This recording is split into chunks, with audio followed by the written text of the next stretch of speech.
Hello दोस्तों, हमारे channel में आपका स्वागत है। आज हम फिजिक्स का टॉपिक्स कवर करने की कोशिश करेंगे। आज हम फिजिक्स के टॉपिक्स में बल एवं गति के नियम का टॉपिक्स को देखेंगे। तो पहला है अपना, प्रत्येक वस्तु की प्रवृत्ति होती है जिसके कारण वह उस पर होने वाले परिवर्तन के दबाव का विरोध करती है। इस प्रवृत्ति को हम क्या कहते हैं? जड़त्व। ये जड़त्व कब है? जड़त्व स्थिर और गति दो प्रकार की हो सकती है। ठीक है। पहला द्रव्यमान और वस्तु की जड़त्वीय प्रवृत्ति का माप है। अधिक द्रव्यमान वाली वस्तु का जड़त्व अधिक होता है। जितना द्रव्यमान उसका अधिक होगा, वस्तु का जड़त्व उतना ही अधिक होता है। संतुलित बल, जब किसी वस्तु या तंत्र पर दो समान परिमाण वाले बल परस्पर विपरीत दिशा में कार्यरत हो, तब वस्तु की गति में कोई परिवर्तन नहीं होता, इसे संतुलित बल होते हैं। मतलब कहने का ये मतलब है, किसी वस्तु या तंत्र पर दो समान परिमाण वाले बल परस्पर विपरीत दिशा में कार्यरत हो। मतलब जब दो कोई वस्तु है, जब दोनों में अपने अपने तरफ से खिंचाव होगा, एक अपना इधर से खिंचाव हो रहा है और एक इधर से खिंचाव हो रहा है, यहाँ पास एक प्रेशर बन रहा है और इधर से भी खिंचाव हो रहा है और इधर से भी खिंचाव हो रहा है, तो दोनों में एक बैलेंस बनता है। इसको और इनमें कोई परिवर्तन नहीं हो रहा है। ठीक है, ये यही कि यही है, ये इधर खिंचाव हो रहा है, एक इधर खिंचाव हो रहा है, तो इस बल को हम संतुलित बल कहेंगे, क्योंकि इसमें कोई परिवर्तन नहीं हो रहा है। ठीक है। संतुलित बलों का सदिश योग शून्य होता है। संतुलित बल, अब जब यहाँ से एक खिंचाव हो रहा है और एक यहाँ से खिंचाव हो रहा है, ये सामान्य है, तो इसका जो सदिश योग होगा क्या होगा? शून्य होगा। ठीक है। और असंतुलित बलों का सदिश योग शून्य नहीं होता है। जब हम कोई एक वस्तु है, कोई एक इधर से खींच रहा है, कोई एक इधर से खींच रहा है, अगर इधर कुछ ज़्यादा ही खिंचाव हो रहा है और इधर कम खिंचाव हो रहा है, तो इसमें जो सदिश योग शून्य नहीं होता है। ठीक है। और कंबल को छड़ी से पीटने पर धूल का झड़ना और पेड़ों को हिलाने पर फलों का गिरना स्थिर जड़त्व के कारण होता है। ठीक है।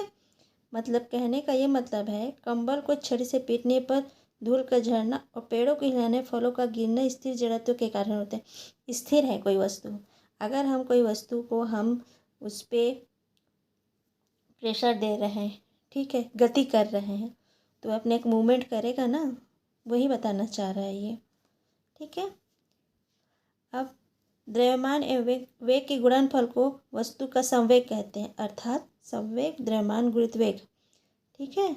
किसी वस्तु का द्रव्यमान होगा और वो वेग होगा, जो गति रहेगी, उसको क्या बोलेंगे? हम संवेग कहेंगे। ओके, ठीक है। अब इसमें हम एक ऑप्शनल देखेंगे, MCQ। किसी वस्तु के जड़त्व का कारण है, तो किसी वस्तु का जड़त्व क्या कारण होगा? अभी बताए थे ना हम लोग, द्रव्यमान और वेग दोनों होगा, उसको क्या बोलेंगे? संवेग। एक लड़का एक ट्रेन के डिब्बे में सबसे ऊपर की सीट पर बैठा है। जब ट्रेन एक स्टेशन पर रुकती है, उसी समय लड़का अपने से ठीक नीचे भाई के खुले हाथ पर आम गिराता है। आम गिरेगा, तो आम कैसे गिरेगा? ठीक उसके भाई के हाथ में, क्योंकि जैसे जैसे वो गति करेगी वैसे वैसे वो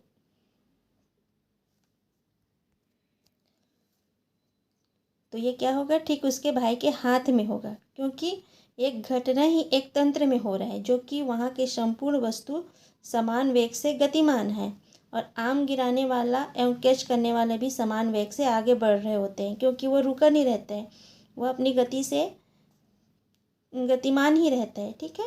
राकेट नोदन का सिद्धांत आधारित है, तो राकेट नोदन का सिद्धांत क्या है? गति के द्वितीय नियम पर है। ठीक है। यहाँ पास लिखा हुआ भी है, राकेट का वेग संवेग संरक्षण के नियमानुसार प्रभावित होता है। ठीक है। एक गोला 500 N बल लगाने पर 0.06 सेकेंड में रुक जाता है, गोले का संवेग होगा, तो अपना गोले का संवेग होगा ये। ठीक है। बल बराबर क्या होगा? संवेग में परिवर्तन बटे समय, तो ये अपना आ जाएगा। पृथ्वी द्वारा वस्तुओं पर लगने वाला आकर्षण बल को कहते हैं, क्या बोलते हैं? गुरुत्वाकर्षण बल। और द्रव्यमान और भारों में अंतर होता है, तो क्या होता है, गुरुत्वीय त्वरण को। ठीक है।